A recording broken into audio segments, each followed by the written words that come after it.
What we have here today, we're going to be looking at IT services for business needs. And as you can see, there are 4 little sources here: the seminar slides, the workshop slide, and then a bibliography of all the sources that actually sit behind the seminar material that I captured some years ago when I was doing a master's course on IT for a strategic management master's program. But the ideas that we're going to cover are quite interesting and really form quite important basis for understanding what it is businesses are looking at when we introduce new services that are going to supposedly help the business. And then the second part here is a survey of the results and analysis of a survey going back to 2003, and is kind of a similar sort of investigation to the annual Standish Group reports on success or otherwise of IT-related projects. And I was involved in it based on my experience while I was at Rolls-Royce in developing big systems and smaller systems. But it gives a very, very different perspective from the Standish Group. But because it's a different perspective, that adds value to being able to use those. So do have a look at those, folks, and read them and understand them, because they give a very different perspective about what is it that project managers are actually looking at. Because this survey went to project managers and program managers rather than to senior executives who were the source of the Standish Group information.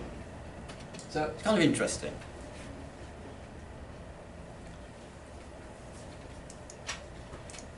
So if we look at this thing, business needs for IT services, what we're trying to do is to understand why it is so much IT is now being sought by the businesses, and a lot of people inside business are asking, can I get something that will help me do the job more efficiently, more effectively, quicker, and so on. And the second part we need to think about is, if we understand why businesses are asking for IT to support them, we need to also look at how IT does provide that sort of support. So, what we need to think about are some very, very fundamental questions. As you remember, I deal in questions, not answers.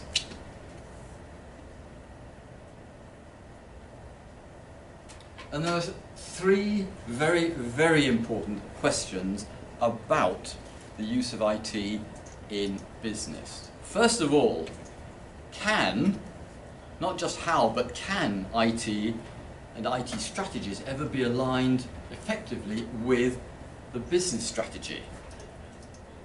A second very, very fundamental question for IT and for businesses: how do we identify and what do we mean by the word value? Because businesses are saying we want value from our IT, and as you remember, I've said IT as an industry is incredibly value destructive, apparently.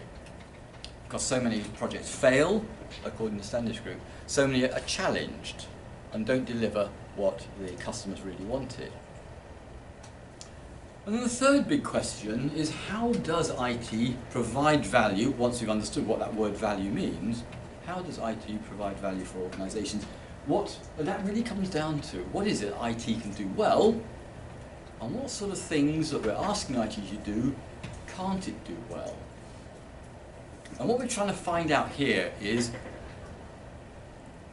to what extent can IT be the magic silver bullet, and where and in what circumstances does IT truly fail to be an effective magic silver bullet? Now, in terms of the first point, alignment to business strategy, Claudia Shibora and Ole Hanseth and 1 or 2 other people wrote a book quite a long time ago called From Control to Drift. And they produced this lovely diagram which starts at the top, up there, with the theory that says we need in an organisation to have a top-level strategy, And then below it, supporting strategies across the business, all the different parts, commercial, marketing, manufacturing, engineering and research, and IT to support everybody.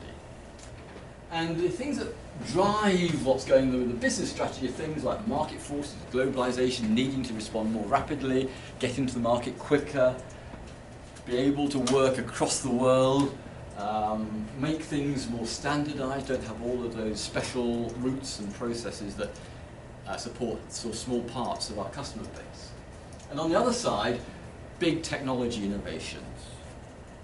A while ago in the 1990s, it was business process re-engineering, enterprise resource planning systems, and in the 2010s, where we are now, it's big data analytics, data management, data science, and all those sort of big areas. And they're coming up with all sorts of new capabilities, which are feeding into the development of business strategy, saying, oh, well, here's some lovely new stuff, how can we use it, how will we use it? And they come up with this marvelous, clean business strategy of where we're going to go next over the next 5, 10, 15 years. It's very much a top-down process, start at the top and build and support at each level. What it ends up doing is delivering more and more and more complexity in the IT infrastructure. We need more and more standards to make sure it all works.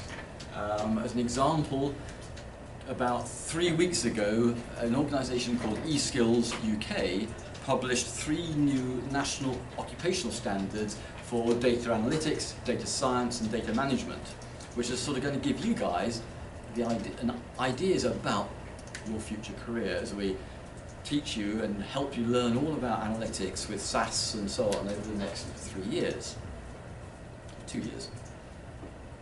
More and more complexity, and then we hit, let's get it into practice. Let's start doing some of these lovely things that are going to make the business work more effectively. Unfortunately, we bump into all sorts of reality. This was designed in a nice, clear, clean, almost sort of hospital cleanliness operating theatre environment. But then you bump into the reality, resistance by people who don't want to pick up these new things. When this was produced, a classic example with Wintel, the Windows Intel sort of structure, PCs and so on, were real big developments. And as we built our local area networks, our wide area networks and so on and so forth, the angry orphans back then were the Mac users. People who used Apple products because they were in marketing, they were producing multimedia stuff, and it didn't fit the network terribly well. This is before Apple had their IBM-based processors which allowed Windows products to run in a sort of a fairly consistent environment on an Apple machine. That meant we had to, on this side, had to think about how do we actually do it. On that side, you bump into the laws of unintended consequences, you have lots and lots and lots of surprises, things don't work as well as you expect, and it all goes a bit pear-shaped. And you come along there, you end up with compromises, so you don't actually end up with a real clean environment. Rolls-Royce, when we implemented SAP back in 1999-2000, we had to completely change our network, which had been built upon the network basis of hubs and so on, those funny little boxes, and go for full power switches. And so we had a big installed base of networks, we had a big installed base of PCs which weren't actually powerful enough to use the facilities which we needed to use. So we had a huge upgrade of about 6,000 PCs, we had to lay fibre all over the place in all of our main sites in Derby, Glasgow, London, Bristol and so on. So there's a huge lot of compromises, and you kind of start adjusting the strategy to take account of where we are, what we can afford, and how the technology is built and connect to each other. And the result is, you actually don't end up really where you wanted. You've gone away from the ideal place. But senior management see we need more control. We need to get back to that vision we had with our clean strategies. So you go around the top here, up the top, and redo the strategy which says senior management and the executives are in control. And you start it again. And what's going to be the result of going around that loop several times? Yeah, and then you come back down again with more drift, and you get less and less control. Hence, from control to drift. That's the name of the book. The book is in the library, and it's a really good read after you've got past the first 4 chapters. It's a collection then of about 8 or 10 really interesting case studies that illustrate just how difficult integrating technology and technology strategies into the business strategy can become very, very difficult and very, very counterintuitive with all these unexpected side effects. So strategy is difficult in an IT sense to align with the business because we don't normally build a new company from scratch. We implement new technologies on top of all the stuff we've got. The second very, very problematic aspect is the thing called the IT productivity paradox, which was researched particularly in the late 1990s and early 2000s, which said if we look at almost all IT projects that have ever been undertaken, it's remarkably difficult to find any bottom line benefit to the profitability of a company of implementing all of this IT.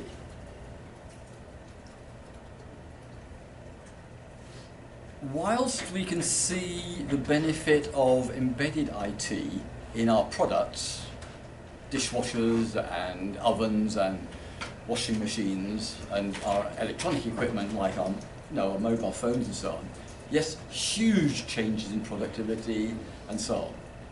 But in the office work, it tends to be much, much more difficult. And on any type of parameter, it's very, very difficult to see benefits and bottom line profitability. Over time, you see that big companies stay at the standard, whatever it is for them, 5 or 10% profitability. It hasn't changed. What has changed is the balance of expenditure on technology compared with people. One issue might be that they want payback, quantitative, tangible, pound notes returns rather than something else, the so-called intangible benefits. This was one done by Paul Strassman back in 1996, and it really shows a big cloud. Remember, these are both, that's a logarithmic scale, so it goes out from 10 to 100,000, so there's a huge range of expenditure on IT per employee. To try and plot what the return on the equity or return on investment is for a company. And basically, there's none. There's no relationship whatsoever. It's just a big cloud with no correlation whatsoever. So you can spend $100,000 per head on an employee and get, what, 0.1% return on equity, or you can spend £100 per head of dollars and get 0.2% return on equity. It sort of shows you can't bet your company on spending on IT. Brynjolfsson a bit later replotted that data slightly differently, and okay, so you take a cloud of data and run it through Excel and do a correlation coefficient, and you can see there's a very slight increase. But again, the range from there to there is so big that it's not worth anything at all. So what's going on? Oh, this one that shows 1994, the relationship between spend on IT and the spend on overheads in a large number of companies. Predictably, the bigger the company, the more it spends. The smaller the company, the less it spends on IT in absolute terms. So what do we learn? Interesting question. It doesn't prove that spending on IT is of value in direct, tangible profitability terms. So, looking at the third point, value probably isn't best measured for IT in terms of direct return on investment in pound note terms. What it can do, however, is change the way we do things, make things more effective. make it easier to hand over tasks from one part of the organisation to another, or from our organisation to a customer or a supplier. Or perhaps all three. So it improves the way that we actually conduct our business and make it smoother. Things don't get lost between the cracks, hopefully.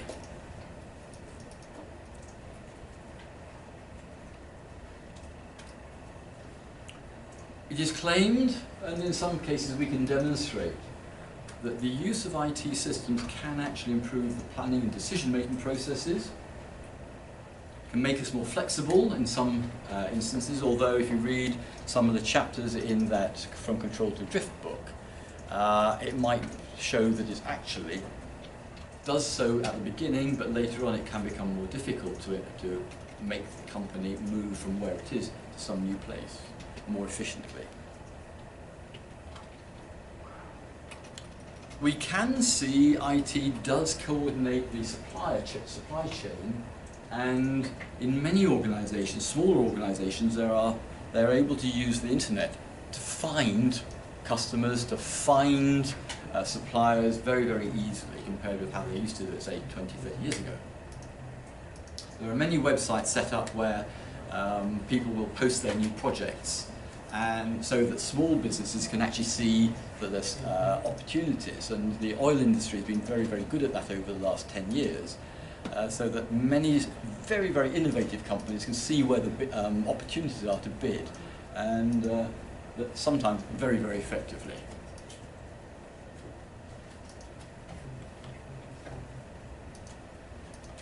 Computer-aided design and manufacturing is very, very powerful.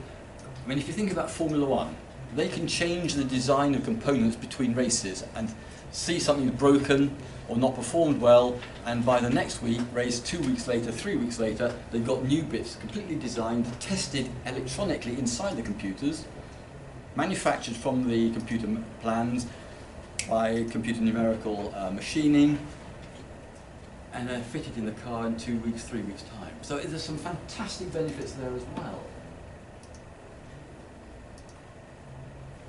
Economies of scale can be found. Oh, and by the way, now, of course, we're now getting to the stage of 3D printing, and both in terms of research and development of new new components, new ways of manufacture, making it cheaper, more efficient, quicker, and so on. It can be very, very effective. And we've seen this over the last 25, 30, 35 years. We've seen things like, as I say, white goods. The costs have dropped dramatically in real terms, and the reliability is generally somewhat better, because then you have little electronic modules to replace rather than all the electromechanical stuff, which kind of dies. So there's all sorts of things where IT and computing technology can provide significant benefits. Go back to Formula One for that. New services, new products, and we see that all the time. If you just think about some of the things you researched in your articles for Introduction to Computer Science last year, you were looking at how IT has changes in computing technology over the last 20 years have changed the way we entertain ourselves, completely new industries in terms of streamed video, digital TVs, and so on. Enormous changes up there. New markets. Brand new markets which never existed. We can also, using IT, and nowadays with big data analytics, we can find out what's going on. We can find out the sentiment, the beliefs, the feelings of people, and the responses to our new products. Very, very easily through Twitter, through Facebook, all the social media. Big data analytics provides us with amazing capability to find out what's going on out there. And using those same sort of social network mechanisms, we're now able to build and sustain much better customer relationships, at least in theory. Although if we look at some industries, they seem to be remarkably bad at managing customer relationships. And we've seen that in the press recently about the electricity utility companies in Britain. So it goes both ways. One of the important points to note is that if we get better customer relationships, we will generally get a better or more stable, more sustainable market share. So, out of all of that, use that information and the bibliography that's on that document, that Word document that's in the course resources.